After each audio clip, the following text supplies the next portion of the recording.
பாதகங்கள் தீர்க்கும் பரமனடி காட்டம் வேதம் அனைத்துக்கும் வித்தாகும் கோதை தமிழை ஐந்துமைந்தும் அறியாத மானிடரை வையம் சுமப்பது வம்பு. இன்றைய பாசனமானது 7வது பாசனம்.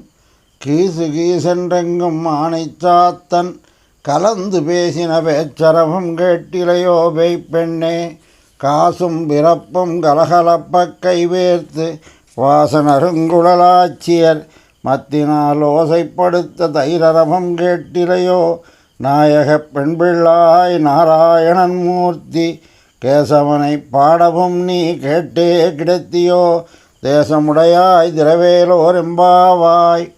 இந்த பாசனமானது நேற்று எழுப்பப்பட்ட பிள்ளாய் இருக்கக்கூடிய அந்த பெண்ணுக்கு அடுத்த திருமாளிகையிலே இருக்கக்கூடிய ஒரு பெண்ணை எழுப்புகின்றார்கள். அவை எப்பேற்பட்டவர் என்றால் பேய் பெண்ணே என்று அருளி செய்கின்றார்கள். எம்பெருமானுடைய குணானுபவத்திலே ஈடுபடுகின்ற பொழுது காலாலும் நெஞ்சொலியும் என்று ஆழ்வார்கள் அனுபவித்தது போல இந்த பெண்ணானவள் அவளுடைய குணத்திலே ஈடுபட்டு அப்படியே பேய் போன்ற குணத்தை உடையவளாக மாறினாளாம். அதை சொல்லுகிறார் இந்த பாசுரம். அப்பேற்பட்ட பெண்ணை எழுப்புவதாக அமைந்துள்ளது இந்த பாசுரம். அவள் கேட்கின்றாள், விடிவுக்கு அடையாளம் என்ன என்று கேட்க, கீச்சு கீச்சு என்று ஆனைச்சாத்தன் பறவையானது எழுப்புகின்றன. கீசு கீசு என்று சொன்னால் ஆனைச்சாத்தன் மலையாள தேசத்திலே இருக்கக்கூடிய ஒரு பறவை.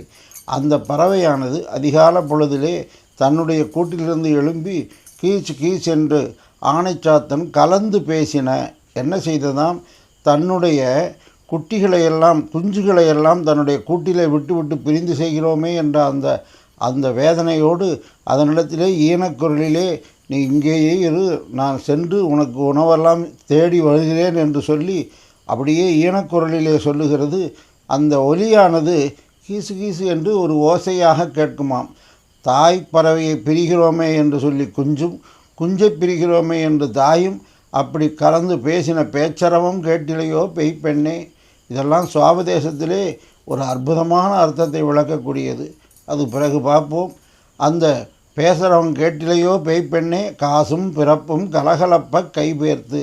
அது மட்டுமல்ல, ஆயர்பாடியில் உள்ள பெண்களெல்லாம் தங்களுடைய குலத்தொழிலாக இருக்கக்கூடிய தயிர் மோரை ஆக்குவது, அவள் ஆக்கி அதிலிருந்து வெண்ணெய் எடுப்பது. அப்படி இருக்கின்ற பொழுது அங்கே இருக்கக்கூடிய தயிரானது அப்படியே ஐஸ் கட்டி மாதிரி கெட்டி கட்டியாக இருக்குமா. அதுக்குள்ளே மத்தை இட்டால் மத்து உள்ளே போகலை. அதை 2 கையிலும் மலையை பெயர்ப்பது போல 2 கையாலும் இழுக்கின்றார்கள். அப்படி இழுக்கின்ற பொழுது தங்கள் கையிலே போட்டிருக்கக்கூடிய வளையலானது கலகலா என்று ஓசைப்படுத்த தைரரவம் கேட்டிலையோ பெண்ணே. இவ்வளவும் நீ எழுந்து காரணத்தினாலே உனக்கு ஏதோ பேய் தான் பிடிச்சிருக்குமோ. ஏனென்றால் எப்படி நம்ம ஆழ்வார்களிலே பேயாழ்வார் என்று ஒருத்தர் இருந்தார். பேய்த்தனம் என்று சொன்னால் தன்னிலை போய் பெண்ணிலையாய் காதல் பித்தேறக்கூடியது. இங்கே என்ன என்றால் பெண்களுக்கு இருக்குதாய் இருக்கக்கூடிய சுலபமாக மனதை பறிகொடுத்து விட்டதனாலே, அதாவது பித்தம் தெளியாமல் பித்தோடு இருப்பது பேய்த்தனமாக இருப்பதாக அருளி செய்யக்கூடியது.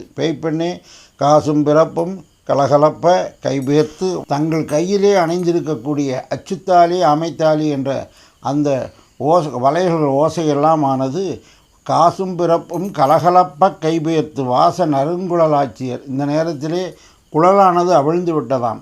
அந்த குழலிலிருந்து ஒரு மனம் ஏற்பட்டது. அது எப்படி என்று சொன்னால், தயிர் கிடைக்கின்ற பொழுது அந்த கூந்தலையெல்லாம் அந்த தயிர் கையிலேயே, மோர் கையிலே, வெண்ணெய் கையிலேயே அப்படியே முனைந்திருந்தார்களாம். அது அதாக அவிழ்ந்த பொழுது அதிலிருந்து ஒரு மனம் கிளம்பியது. அது வாச நறுங்குழலாட்சியர் மத்தினால் ஓசைப்படுத்த தைரரவம் கேட்டிலையோ நாயக பெண் பிள்ளாய். நீ எங்களுடைய இந்த குழுவுக்கு நீ தான் நாயகம் போன்று இருக்கக்கூடியவளாகினாலே நாயக பெண் பிள்ளாய், நாராயணன் மூர்த்தி கேசவனை பாடவும் நீ கேட்டே கிடத்தியோ.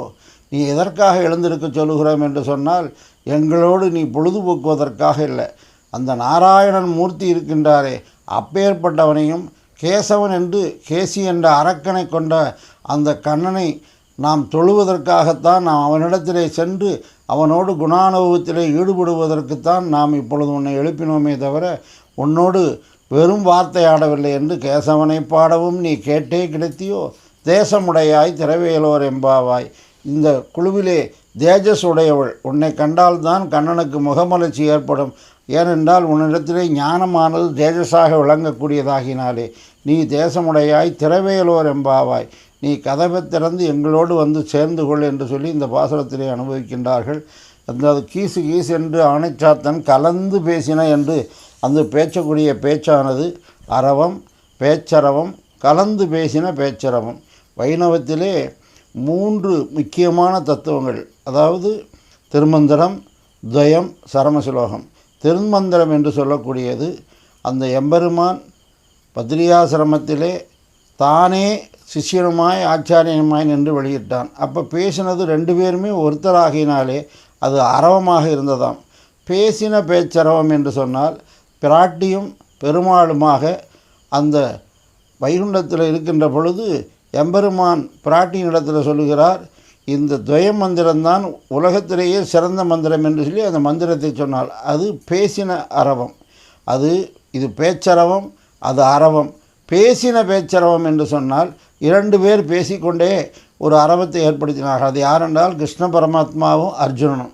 அவன் கேட்கின்றான், என்னுடைய உறவுகளெல்லாம் இப்படி இருக்கு, இவர்களை அழிக்க மாட்டேன் என்று சொல்ல, அந்த உறவுகளெல்லாம் உடம்போடு வந்தது, உயிருக்கு உறவே இல்லை என்று சொல்லி எம்பெருமான் கண்ணன் அர்ஜுனனுக்கு பல விஷயங்களை சொல்லி கடைசியிலே 700வது சுலோகமாக அந்த சூத்திரமாக இருக்கக்கூடியது பகவத்கீதையினுடைய சுலோகம்.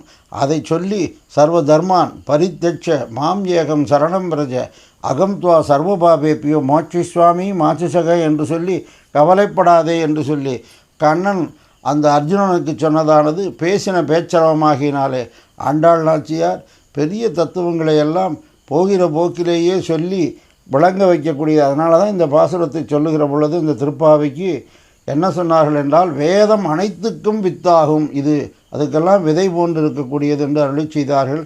அப்பேற்பட்ட பேச்சன பேச்சரவம் கேட்டிலையோ பெய்ப்பெண்ணே காசும் பிறப்பும் கலகலப்ப கைபேர்த்து.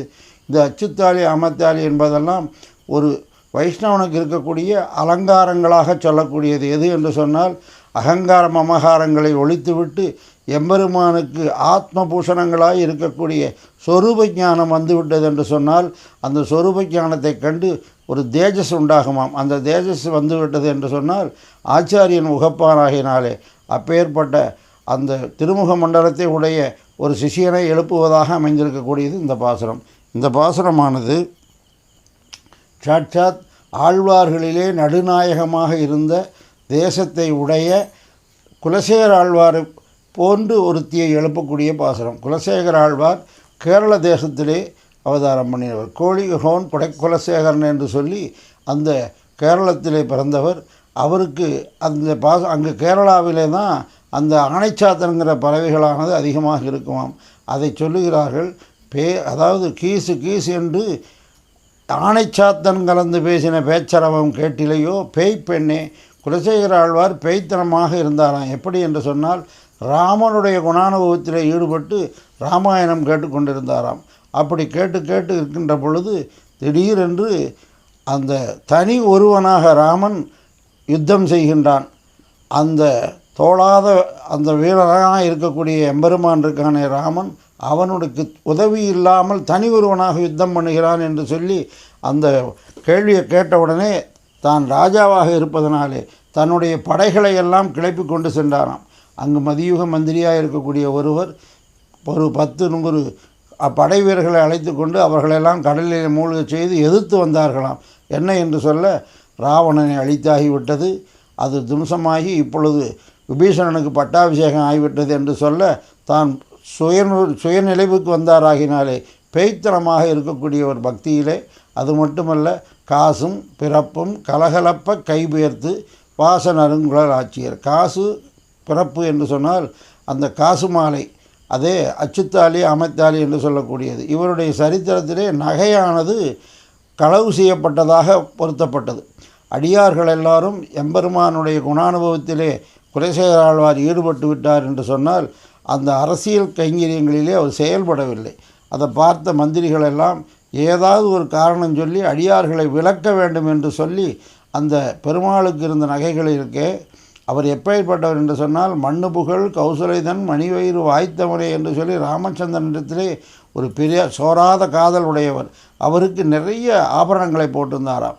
அதிலே சில ஆபரணங்களை இழுத்து ஒழித்து விட்டு மறுநாள் திருவாராதனைக்கு சென்ற பொழுது இந்த ஆபரணங்களாம் எங்கே என்று கேட்க அதையெல்லாம் உங்களுடைய அடியார்கள் தான் உள்ளே வருகிறார்கள் போகிறார்கள், எங்களுக்கு தெரியாது என்று சொல்லி அரசு சபையில் இருக்கக்கூடிய ஊழியர்கள் சொன்ன உடனே எம்பெருமான் அந்த அதாவது குலசேகர ஆழ்வாருக்கு ஒரு பெரிய அதிர்ச்சி இருந்ததாம். என்ன என்றால், என் அடியார் அது செய்யார் என்று சொல்லி, எப்படி எம்பெருமானே சொல்லுகிற பொழுது இவர்கள் செய்தார்கள் என்று நீ எப்படி சொல்லலாம் என்று சொல்லி, இப்பொழுது நான் ஒன்று செய்கிறேன், ஒரு பாம்பு குடத்தை கொண்டு வாங்கள், அதில் ஏராளமான விஷமுள்ள பாம்புகளை போடுங்கள், என்னுடைய கணையாளியை நான் போட்டு உங்களை எடுக்கச் சொல்லலை, இந்த அடியார்கள் எடுத்திருக்க மாட்டார்கள் என்று நான் அந்த பாம்பு குடத்திலே கையை விட்டு எடுக்கிறேன் என்று சொல்ல அவர்களெல்லாம் பயந்தார்களாம். இதைத்தான் ஆரங்கட பரன் அன்பர் கொள்ளார் என்று அவர்களுக்கே வாரங்கடு குடப்பாம்பில் கையிட்டவன் மாற்றலரை வீரங்கெடுத்த செங்கோல் கொல்லிகாவரன் சேரலகோன் சேரன் குலசேகரன் முடிவேந்த சிகாமணியே என்று அருளி செய்தாராகினாலே இந்த பாசுரமானது குலசேகர ஆழ்வார் போன்று இருப்பாள் ஒருத்தியை எழுப்பக்கூடியது. நாம் குலசேகர ஆழ்வாருடைய நிஷ்டை பெருமாள் திருமொழி என்று அற்புதமான ஒரு கிரந்தத்தை அருளி செய்தார். பெருமாள் திருமொழியில்தான் அதாவது எம்பெருமானை பிரிந்து துடித்த அந்த தசரதன் புலம்பிய புலம்பலாக 10 பாசுரங்கள். அந்த மாதிரி தசரதன் கூட புலம்பி இருக்க மாட்டாராம்.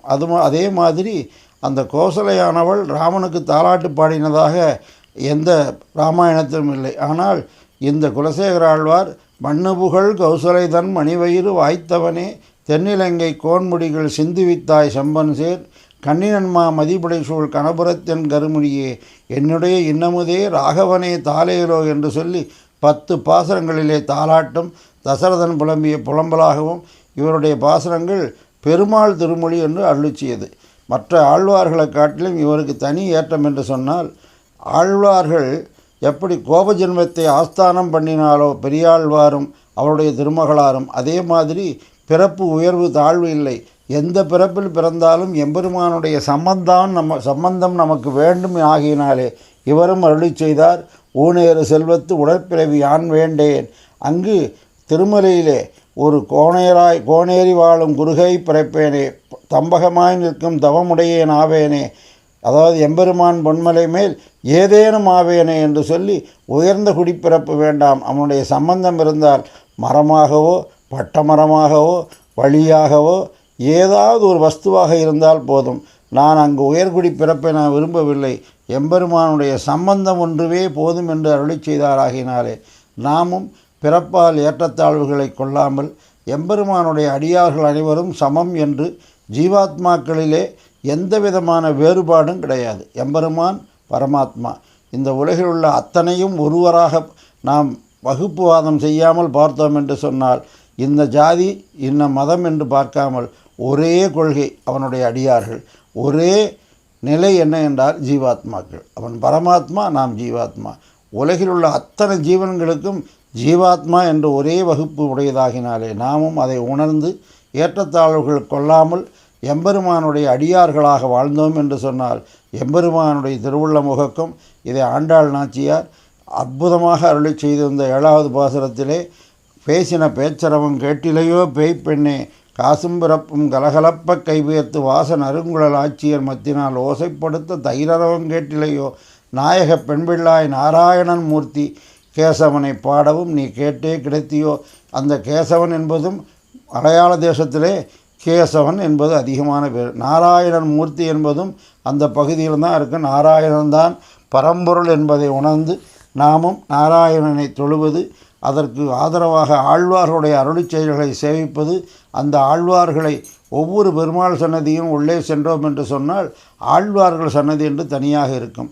அந்த நாதமுனிகள் ஒய்யக்கொண்டார் மணக்கால் நம்பி ஆச்சாரியனுடைய சன்னதி சில இடங்களில் தான் இருக்கும். இந்த ஆழ்வாருடைய சன்னதியிலே சென்று அவர்களை தொழுது நாமும் அவருடைய நிலையை அடைவதற்கு நாம் முயற்சி செய்வோமாக. ஆழ்வார் எம்பெருமானார் திருவடிகளே சரணம்.